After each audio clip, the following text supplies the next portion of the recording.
In 1811, the Fourth Frontier War between the Xhosa and the colony broke out over cattle raidings and grazing land. The Xhosa were completely driven out, tens of thousands of cattle confiscated, homes and vegetation burnt to the ground. It was called the Zeerveld clearing. Until then, the Bantu believed there was a creator, but not much was known about him. The head of each family would offer prayers and sacrifices on behalf of everyone to the ancestors. They were the source of protection, blessings, and curses. If you suffered but had not offended the ancestors, it was because of a witch. This is the social climate that raises some of the most important spiritual figures of this time: Nxele, Ntsikana, Nongqawuse, and King Sobhuza I. Around 1812, Nxele, also known as Makhanda, began to exhibit what the Europeans consider hysteria, living in forests and refusing food prepared by impure people. He then began to preach against sin, polygamy, war, and witchcraft, and told people to turn to Umdali-Dipu, creator of the deep, and his son, Dai. He preached about the fall of man, the flood, the crucifixion, and the resurrection. He later told the missionary James Reed that people were refusing to listen to him, but he felt it was his duty to preach. But by 1816, Nxele had taken a blasphemous turn. He was calling himself the younger brother of Christ. Nxele said, "Umdali-Dipu appeared to me and spoke to me saying, 'Tell my people to prepare themselves for action. They must kill all dun-colored cattle. He will cause all the dead to rise from the graves. They will come out of the sea, ready and armed. Go to the sea. You will hear a wonderful sound. Gombo, gombo. When you hear the sound, sing aloud and dance, calling the name Dai Sfubasibanzi, son of Dali-Dipu, whose name is a charm against witchcraft and all manner of evil. Then you will hear a big sound, Gombo, and then the resurrection of the dead.' When it did not happen, his reputation remained intact.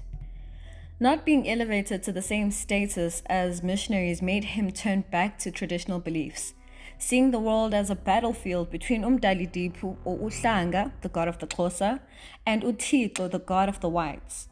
He now believed the whites were expelled from their land as punishment for killing their god's son, hence their emergence from the sea in search of land. But Umdali-Dipu, being more powerful, would expel them back into the sea.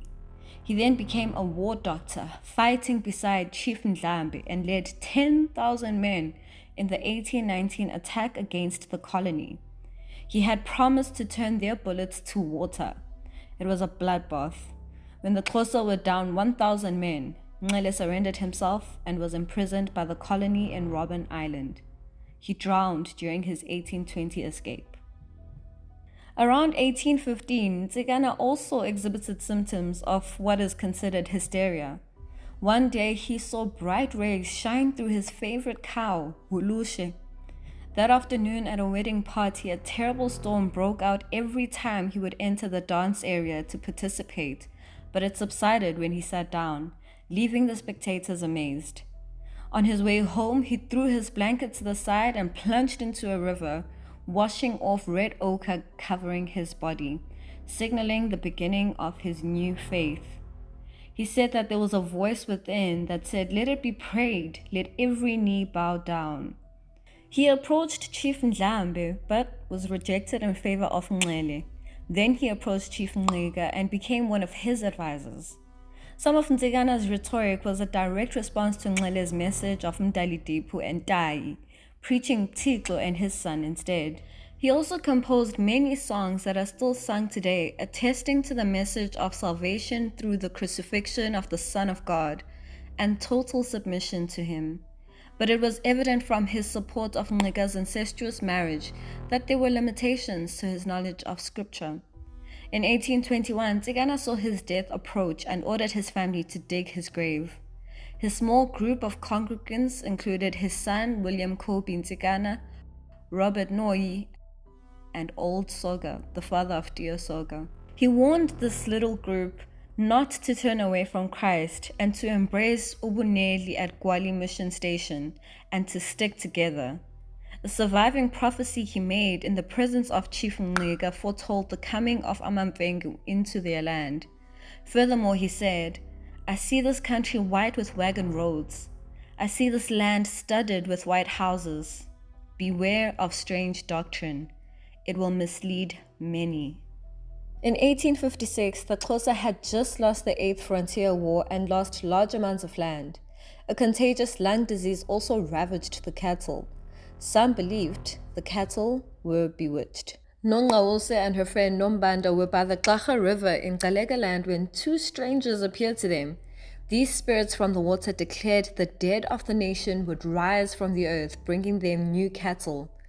The Europeans and unbelievers would be driven into the sea, but first, all the cattle had to be slaughtered as they were raised by tainted hands. People were to forsake witchcraft, no grain was to be cultivated or stored, new houses were to be built and large storage pits dug. The spirits revealed they were ancestors and said these orders were from King Eternal Naphakade, the son of Sibasibanzi. Only Nongqawuse could communicate with these ancestors. At first, no one believed Nongqawuse, but then people started visiting the river where Mhlagaza, her uncle, would translate the communications between Nongqawuse and the ancestors. The visitors would look to the sea and see people and ox in the distance. The movement grew so strong, King Sakhili sent a message to the chiefs of Ntsikana and the Qunukhwebe, ordering them to follow the instructions of Nongqawuse right away. He then publicly slaughtered his favorite cow to show his support of the cattle killing. A period of miracles where some saw armies marching on the sea followed. Cattle were heard knocking horns. But then, months and months rolled by with no resurrection in sight. In January of 1857, 6,000 Xhosa gathered in Butterworth to wait for the day of resurrection. Still, it did not come. Sakhili and his counselors went to visit Nongqawuse and Mhlagaza, but they were nowhere to be found. The nation starved. Many perished.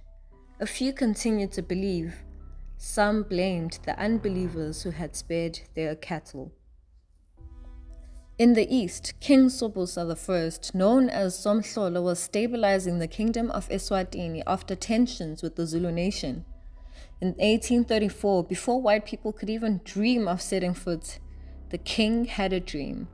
Somhlolo saw white-skinned people with long hair hanging down their heads.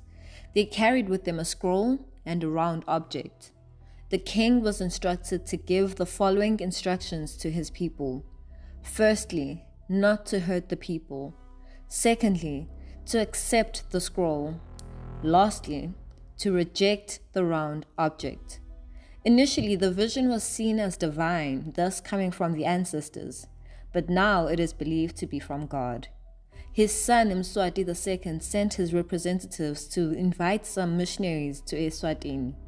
Together they built the first mission station in Mahamba in 1844.